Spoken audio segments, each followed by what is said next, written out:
Questo è il famosissimo scatto, divenuto un caso che mette insieme la laguna di Venezia e il campanile di San Marco e dietro le vette rosa patrimonio UNESCO.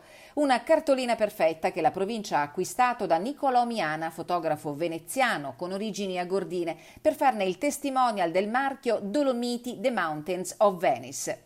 Da questa immagine spettacolare è partita l'ultima iniziativa della provincia di Belluno e dalla sua struttura turistica DMO all'interno del piano marketing di promozione territoriale, una ricerca di fotografie che siano in grado di raccontare con un tocco narrativo nuovo ed emozionale quello che il territorio bellunese può offrire ai visitatori.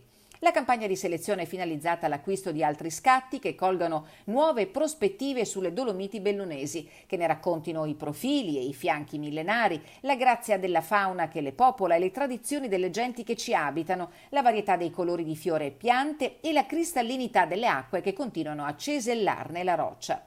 Foto che raccontino l'uomo e la natura, la pace dei luoghi, ma anche l'entusiasmo della scoperta, della conquista, i tempi lenti e le grandi passioni. Insomma, la natura complessa e preziosissima degli infiniti equilibri che rendono uniche le Dolomiti. La candidatura è aperta esclusivamente a fotografi professionisti italiani e stranieri in possesso dei requisiti per contrarre con la pubblica amministrazione.